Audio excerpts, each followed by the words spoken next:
Hello, everybody. Welcome to Talking Through the Media's your home for entertainment news and reviews by fans for fans. Remember to like the video, subscribe to the channel, send us those questions and those comments because we want to hear them. Joining me, as always, is the marvelous Chris Fagan, and we have a very special guest today joining us from Rama's screen. We have the one, the only, Rama. Hey. How are you, everybody? Thank you, Chris. Thank you, Emmy, for having me. And can't wait to chime in about movies with you guys. Excited to have you. Great to have you, buddy. Hey, how you doing? And thank you guys for joining us. This is, episode 155 of Talking Through the Medias. And Amy did it again, gave me a cool intro. Rama, you're going to have to get used to that. She always goes to the amazing Chris, the enigmatic, and so it just makes me look back because I can't think off the top of my head like that. I'm not as quick. So she always puts me on the spot. But so we'll get you. I'm used to trying to keep up with Amy. But guys, remember, hit the like and subscribe button. Let us know what you guys think. Always, you can always find us on iTunes, on SoundCloud. If you want to catch the podcast version of this, we're gonna go through a couple of topics through the week and talk about them right here on the show. And remember, if you want to support the channel, do that on Streamlabs, Patreon. And what's the third one? Members. I remembered it. We are now set to receive members here on YouTube. So just hit the join button if you want to support the channel. It does a lot for us, and we appreciate all you guys for doing just that. But let me hurry up and get to the topics before I stumble over my words some more. So, Amy, like I said, we're going to go through our topics, and Amy's going to call them out real quick. So, Amy, what is the first topic of the week? Absolutely. Thank you, Chris. From Variety, we have Apple, Netflix, and other streaming services exploring the wow. So we got maybe one of the bigger films now. I feel like this was one that everyone was looking forward to. Everybody was looking towards, I feel like it was like Tenet and this. Everyone was going, oh, we'll see those. Or we'll wait. We'll see those in theaters. And that's just becoming more and more of a pipe dream, it looks like. Right. What do you think, Rama? Have you heard much about what's going on with this story? Yes. And thank you for that intro, Amy. That's fantastic. Well, my thoughts are it's tough, right? It's a double-edged kind of sword, and I'm a big fan of theater experiences, but obviously this pandemic, that's not possible, and we feel sorry for the theater businesses. There's nothing to do. I mean, until vaccines arrive, there's nothing can be done about it. But $600 million, wow, that is huge. I don't know who will bite that between Apple and Netflix, because that's a big price tag. The thing is, I some of my viewers commented about this. I threw the poll up, like, would you watch it at home? Would you watch No Time to Die at home, or would you wait until it gets theaters when it's safe? And they said, no, I'll watch it at home. I have a 75-inch 4K TV, and some people are lucky to have that kind of home theater system, but most people don't have it. So there's that conundrum as well. And the thing is also Tenet hit select IMAX theaters this past July, and August. And as you all know, it only got about $20 million domestically at the box office from a $200 million budget. And they were so stubborn too. Like the Warner Brothers, they're like, no, we just want to have it at IMAX theaters, and we're not gonna do drive-ins. And then once the first number arrives, like, oh snap! All right, well, fine, we'll open it, release it at drive-ins to try to make up the loss. So now other movies, not just Warner Brothers, but Paramount and all the other guys are looking at Tenet and like a case study. Is like, man, I don't want to go through that. I don't want to have that kind of thing for No Time to Die. So that's really in the back of their mind as well, business-wise, because if we release it in theaters, if we force it to theaters to release the movies, we're not going to make that much money anyway. So all of this stuff, it's really complicated. As for me, yes, I would want to watch No Time to Die on streaming service, but I don't know which one of them will be willing to buy $600 million price tag. Right. I heard that 2 of them have already bowed out. They was like, no, it's too rich for my blood. Not going to do it. I don't know if it mentioned which ones. They said the two platforms that were free, or I guess that don't charge more. I would assume like Netflix, because they don't do what Disney Plus recently did, like with Mulan, how you're paying for the monthly service and then to unlock Mulan early, give us another 30 money, please, like another $30. So I'm assuming Netflix and Hulu might have been the ones who bowed out, or Amazon bowed out. Well, and it would make sense too, because this is such a financial hit for any of those services that would want to buy this. And I feel like, these services have been pushing more and more and more to becoming essentially independent, but becoming their own movie production sort of, like Netflix. I feel like their focus was more and more like, we're not going to have like your favorite TV show on here. We're going to have the next show that has become this like water cooler thing. So I don't know, maybe that's the next step of this as this pandemic wears on, but it feels like a big financial hit. And I don't know. I mean, I don't have any numbers on what that would look like. I have to wonder how many new subscribers something like that would pull in. Because let's be honest, we all either like have Netflix or know someone with a Netflix account we can steal. So if they're making that kind of investment, what does the payback look like? I think that's why they went for that guaranteed profit number, that's $600 million. It's like whether or not this gives Netflix more subscribers at the end of the day, that's not MGM's problem. We got our 600 million. You worry about it. Now it's your problem now, Netflix. Work on your marketing. So that's the risk, and that's probably why they were like, no, too rich for my blood. Because you're right. It's all about whether or not it gives gives them more subscribers, and just gets that money back. Because I know that Netflix, even though they're so successful, they're still kind of in debt. The way they spend and make money is two totally different things. Yeah, I'm almost shocked like Warner Brothers or something has not, or like MGM, one of these bigger studios has not jumped on just like, here's our streaming platform, like they did with the Trolls movie. Like I feel like there were a couple that did pretty well with just going, you just have to buy it. It's not a paid subscription thing. It's like $20 or $30 and you just have it for, your day or whatever to watch it. And I feel like that would be an easier way to get the return on investment, because I think a lot of people would pay to see this one. It's just, as Disney proved, the fee on top of the subscription really rubs people the wrong way. Right. The $600 million price tag is understandable though, because I looked up. Skyfall was the biggest, made $1 billion worldwide, and then Spectre and Solace, Comfort or Solace, whatever the before Skyfall movie was, that made about $600 million also, $500 million. So that's like the range, that the Daniel Craig James Bond movies usually makes around that area. So it's understandable, but it's still high according to the standards of streaming services. But to Amy's point, like Disney, as you mentioned, Chris, with Mulan, Disney gets all the net profit for themselves, because it's their streaming service. It's their own thing.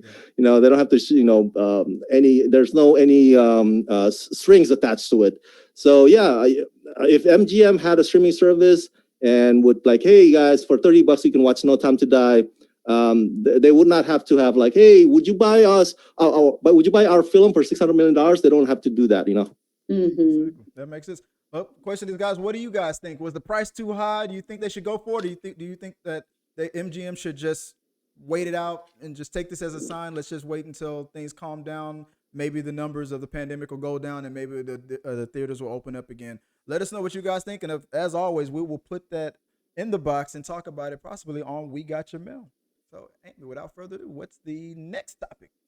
We got more news coming out of MGM. It looks like Michael B. Jordan may be following in the footsteps of his predecessor, Sylvester Stallone, for Creed 3. Stallone not only starred as the titular character of his 1976 film Rocky, but ended up directing its sequels. And according to Deadline, Jordan is considering taking over the director's role for the third installment of Creed. The report was part of the Metro-Goldwyn-Mayer's theatrical distribution plans and possible streaming deals, if any, economy in the age of the global pandemic. Also trending, Jordan may be heading back into the comic universe to produce a Warner Brothers and DC Comics film of Static Shock, based on the DC and Milestone Comics character Static, a comic following high school student Virgil Hawkins, who transforms into a superhero with electromagnetic powers. Static first became widely known in the early 2000s animated series Static Shock. Static Shock? Oh man, I'll pass this one off to you guys. You just put that video of Michael B. Jordan back, and I'll just right. zone Let's out put that small little Creed movie thing stored in The workout montage. Just the shirtless Michael B. Jordan shots, and you two have fun. Yeah. What was that about? A shirtless Michael B. Jordan? That's nothing. Static Shock. No. I was surprised that I thought that Michael B. Jordan would get a lot of love online about it, which he is. I've seen a lot of people really pumped about this. Then I'm weird like this. All it took was one negative comment to trigger me on Facebook, because I saw one guy with that a GIF that had a person like shaking their head like this is like bad news or something like that, and I immediately went on the attack. I'm like, what are you trying to say? I mean, Sylvester Stallone didn't have that much directing experience, and he went to direct Rocky 2 and things like that. At least Michael B. Jordan is waiting until the third movie. I just went on a whole list of why it was okay. Is that just what makes you feel alive at this point? Like, what is that impulse? Yeah, just going out, defending something that I'm not financially invested in, but because I like the actor. But it was, I just felt like this is what actors normally would. It makes sense for an actor to take their steps into directing into a project like this, a small project. I mean, Creed is financially successful, but it's still like relatively, I guess, in the production wise, small enough to where it's like, if I was the producer, I'd take a risk. Hey, Michael B. Jordan knows the material. There's another great director on set with him, Stallone, to help him out with any questions, and if anything he gets stuck on and suggestions. Go for it, Michael. You got my blessing. If I was the producer. What about you, Rama? What do you think about this news about Static Shock? I mean, Creed 3. Well, on the Creed matter, I mean, a big fan of both films, man. They're great. When the first Creed arrived, I was like, I don't know if they can continue Rocky's story like this, but they did a fantastic job with both films. And I think experience-wise, there's no better way to find out unless you jump in both feet, into the water. I mean, and I think Michael B. Jordan, a lot of actors turn filmmakers. They work well. They work wonders because they know how to collaborate with actors because they themselves are actors. So, only a few examples I can think of actors that turn filmmakers and they kind of suck. But mostly it works wonders, and I can't wait because I think Michael B. Jordan has the skills. If he's not comfortable in his filmmaking skills, he can always have a co-director, or I think like the case of Slumdog Millionaire, I believe that movie, Danny Boyle, he had a technical director, if you will. So there's always that option. So, I think he should do it. Yeah. What about you, Amy? What do you think? Good idea or bad idea? Yeah, I think good idea. I mean, I agree that it's a bit of a nothing to lose situation, because even if there are missteps, it's a proven enough franchise, like beyond being a part of such a proven franchise. Like there have been two really good Creed movies that kind of know the tone of it. They know the voice of it. They've proven it works. I think it could be a really good chance for him to break out on his own as a director. I think he's one of those actors everybody likes, everybody wants to see succeed. I'm sure there's that one guy on Facebook who disagrees with me, but on the whole, I think he's someone who's really poising himself smartly, sort of riding the wave of all these successes to start branching into a different, pieces of the entertainment industry, different fields sort of within what he knows how to do. And, there's no telling how it'll go, proofs in the pudding, but I think it could be a lot of fun. My only condition is that on the set when he's directing, he has to be shirtless. That Rama, you read my mind. The thirst for I will buy the DVD solely for the behind the scenes. I'll be like, Creed 3, I didn't see it. It's like you have a DVD copy that's just like worn through. Like, no, I just never made it's not important. Never made it inside the theater. The poster was right there, and I just couldn't stop looking at it. Right. But as far as the Static Shock thing, I'm very excited about that. That's a cartoon that I liked, and before the cartoon, I was a fan of the comic book. I collected a few comic books of originally it was a company called Milestone. Was it Dwayne McDuffel, I believe was his name.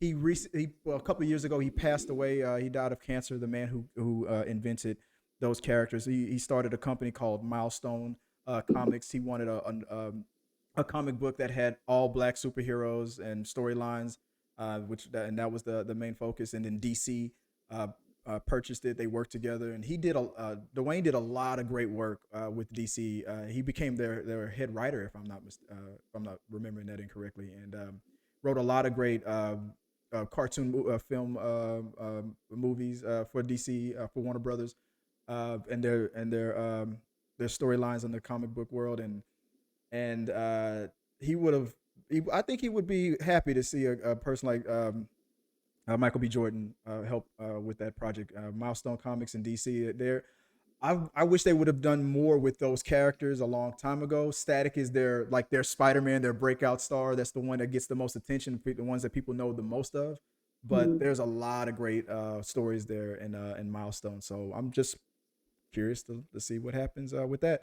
But question is, guys, what do you guys think about the whole thing with Creed 3, the shirtless Michael B, and the possible Static Shock? Let us know below, and we might talk about all of that good stuff on We Got Your Mail. Without further ado, what is the next topic of the week? Our last topic of the day from the Daily Mail. David Arquette is looking forward to working with his ex-wife, Courtney Cox, on Scream 5. The 48-year-old actor told Entertainment Tonight that they will have fun on the set 24 years after they met, while co-starring on the original Scream. Well, we co-parent, said David, who was wed to Courtney from 1999 to 2013 and has one child with her, their 16-year-old daughter, Coco.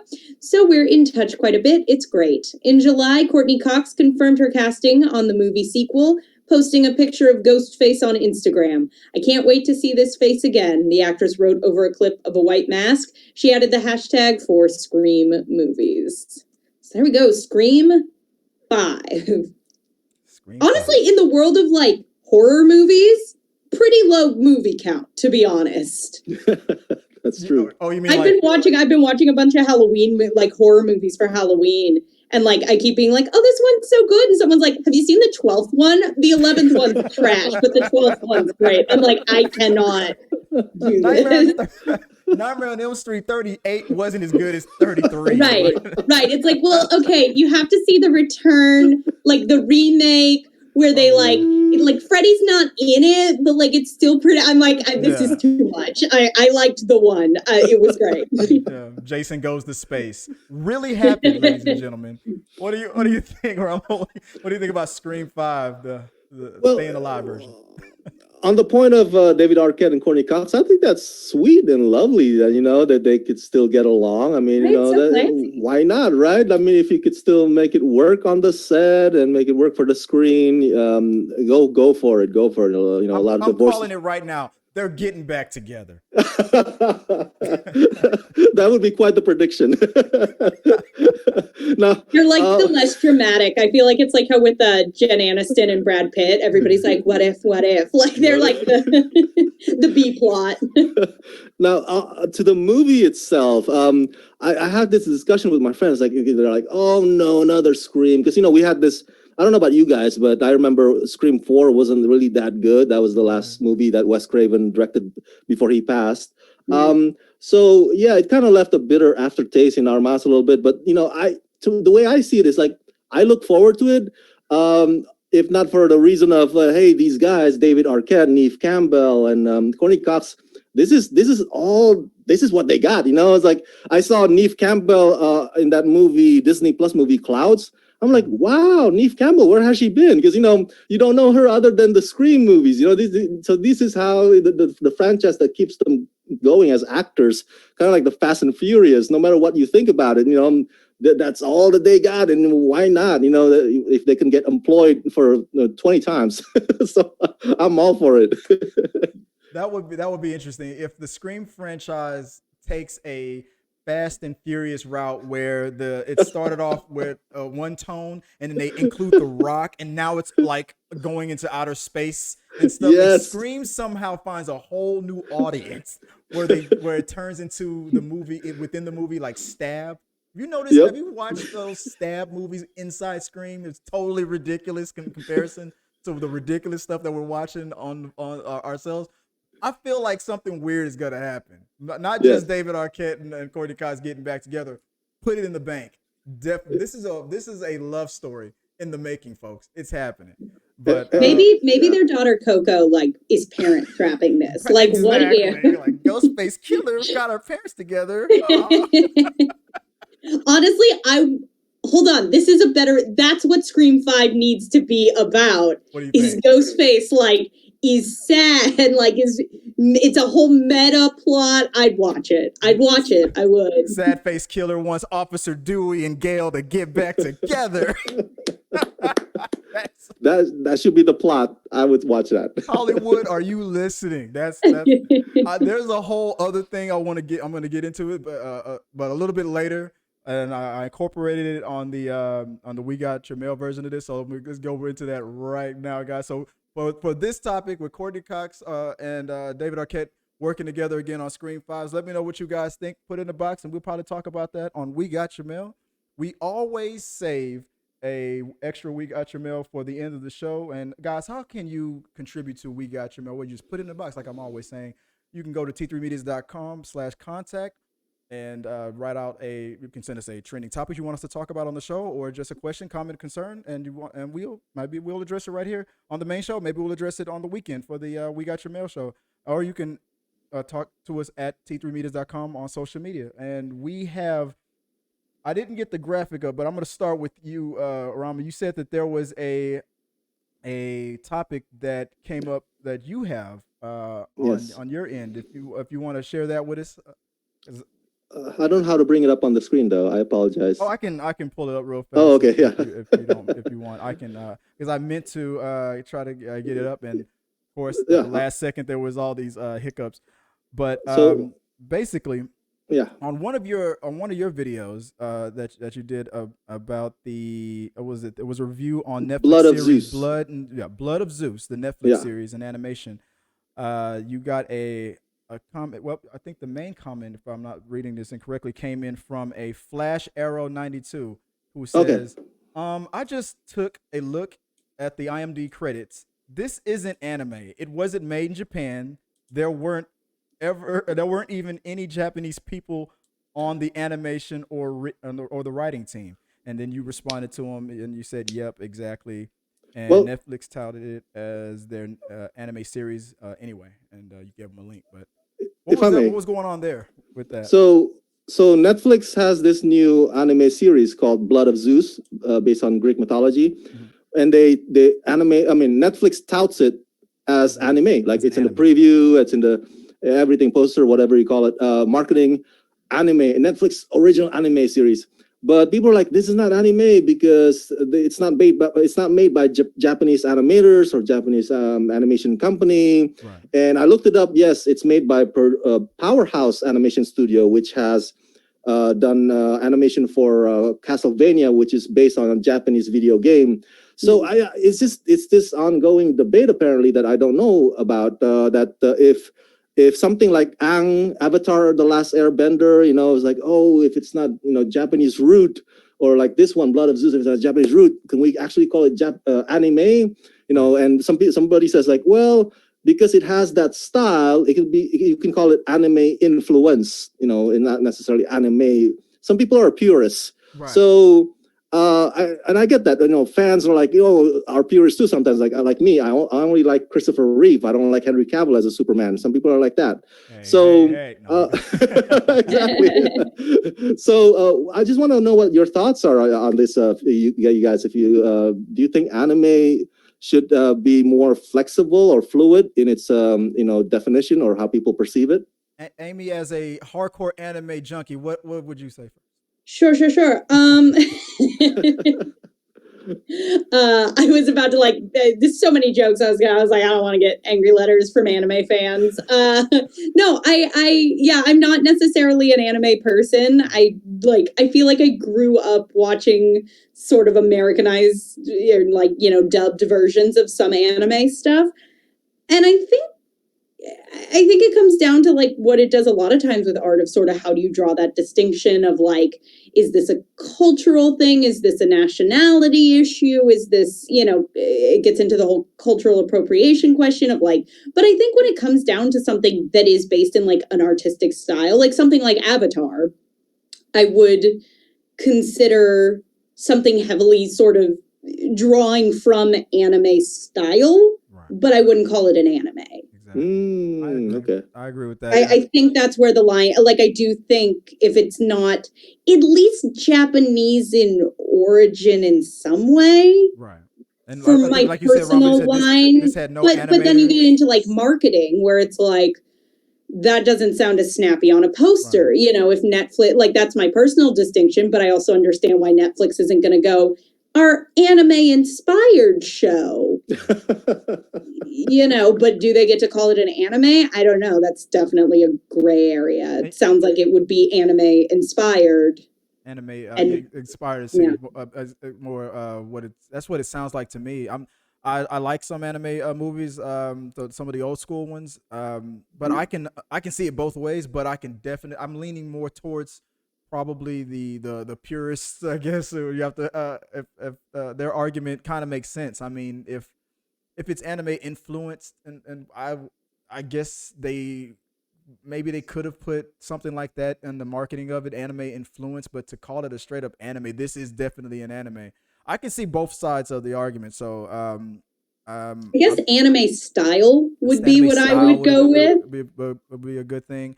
But once I think Rama, I think you said that no, it wasn't, like you said, it wasn't produced in Japan, and it had no one from an anime background who produced it at all. It's an American company who was like, I guess we love anime growing up and we want to make an anime movie. I guess the question is, does that count? Yeah, Yes. nothing wrong with it, but yeah, what do you call it? What do you call it? I'm stumped. I love anime movies, but I wouldn't call myself like a pure anime like fan. It's not my like one of my top genres, I guess. But so I'm not I don't want to go and put my hand on the scale on one side or the other, but I could honestly see the argument on both sides. I can see a person saying no, it's definitely not, and yes, it definitely is. So I guess I would leave that up to the fans to Exactly. make that decision. That's an argument that I'm gonna stay out of. Bowing out, brought to you by Hawaiian Punch, but yeah, that's I'm gonna bow out on that one because I can definitely see the argument on both sides. Let us know what you guys think, and we'll talk about it further because that was something I did not know what was going on. So thanks for bringing that to the table. And Amy, you have the next We Got Your Mail topic up on that side, right?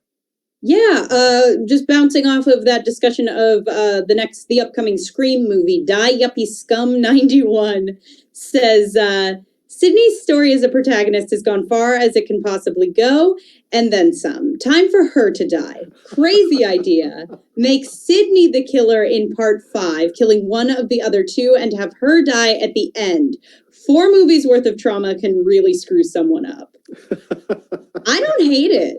I think this was a poll discussing like what should happen to sort of the main characters of Scream. I don't hate it.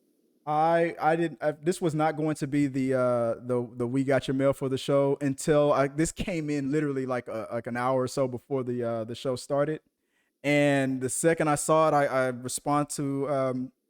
responded back to him real quick, and I said, watch the show tonight, damn it, because we're going to talk about that. I'm going to change the lower third real quick.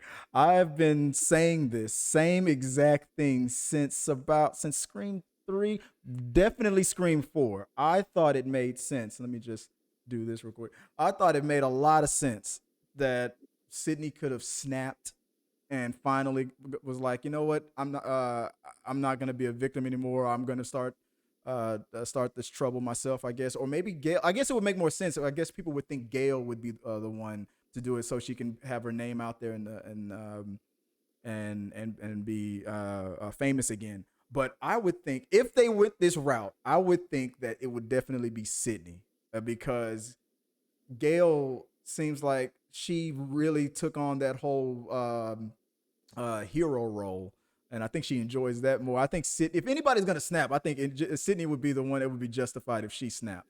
So if that happens, I'm all over it. Rama, what do you think? I saw you laugh when that notion came up. If Sydney became, or if any of them, Dewey, Sydney, or any of the original three, not only if they became a villain, but what if they die? What if one of them or all three of them die this time? What do you think about those ideas? I'm laughing because I think it's a great idea. I'd be all for it. Like, I think some other horror movies also have that spin where the lead character unexpectedly becomes the villain. I think if there's any other route for a possible plot other than that, I'm all in. Yeah, count me in. Oh God, what if Sydney, Dewey, and Gale are the villains? Maybe a bit much, but they're like Ghostface Trio. Just pure chaos by the end. All three of them in like a Mexican standoff. I'm Ghostface. No, I'm Ghostface. Like it'll be a Zoom meeting like this. It's just that meme of the Spider-Men, but like all of them in like the Ghostface killer mask, like pointing. Look, I would watch it. Here's something that I'm gonna predict. Here's another prediction. One of the original three will be that that first kill, that shocking first kill. I think one of them was gonna be the first kill. Possibly do. Yeah.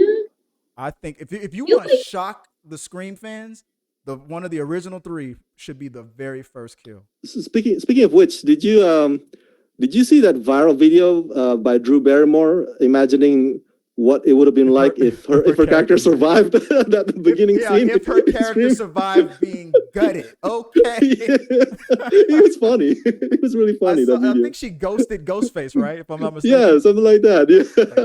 Like pick up the phone. Like, nope. Not go. Did you see that, Amy? That was kind of funny. I saw it going around. I forgot to watch it, but that sounds. Drew Barrymore has her own YouTube channel, and she's asking all of her celebrity friends to do sketches with her and stuff. And they're like Sarah Michelle Gellar, I think, reprised her role from I Know What You Did Last Summer, something like that. I think she's getting people to reprise their roles in these what if scenarios. It's hilarious, guys. It's hilarious. Yeah. But that's I don't know if anybody else had anything else to add on the whole Scream 5. I think we're all pro Sydney as the killer. I think this is officially a pro that fan theory channel. Yeah, that's got to be the way that it goes out. And if that's what happens, I either that or like an unexpected rom-com where Ghostface is trying to take either to get David Arquette. I'm pretty sure Dewey and Gale are probably going to be divorced in this, just to mimic real life, and maybe they'll get together together at the end of it, and then they'll get together in real. Oh, okay, you're going to get me started again. That's my dream. I'm rooting for those two guys. Well, guys, that is the show. Thank you guys once again for watching another episode of Talking Through the Medias. Remember, guys, if you want to support the channel, you can do so by becoming a Patreon. You can become a member. Send those questions, those comments, those concerns, those suggestions that you want to tell Amy what to react to, or tell me to a little less yapping and a little more Amy and a little more Rama, because I get that like every day. Just put it in the box, and we like to talk about it on We Got Your Mail. And check out We Got Your Vote is coming up this weekend as well, guys. I want to thank our panel tonight. Rama from Rama's Screen. Rama's Screen. Tell everybody, if they don't know, which they already do, if they don't know how to find you, tell them how they can do that.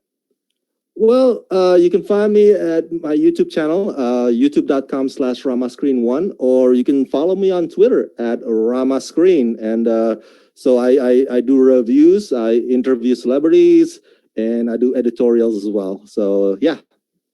And the one and only Amy Newman. Tell us, people out there, how they can also find you online. I'm on Instagram at amy.n.newman and on Twitter at amy_n_newman. And you know me, guys. That's Chris Fagan. That's at Chris Fagan 1980 on Twitter and on Instagram. I might have something special for you guys later. I'm gonna do my best, Michael B. Jordan impression, and I might be taking the shirt off a little bit, So you're gonna get to enjoy a little bit of that. And if you didn't know, guys, this episode of Talking Through the Medias was streamed in front of a live studio audience But for $600 million, it can be anywhere you want it to be. So We'll do anything. yeah, we'll do anything. Until next time, guys. Peace. If you like what you Oh, saw, man, you make guys are sure a to hoot. subscribe to the channel. Please drop a like on this video. It really does help us.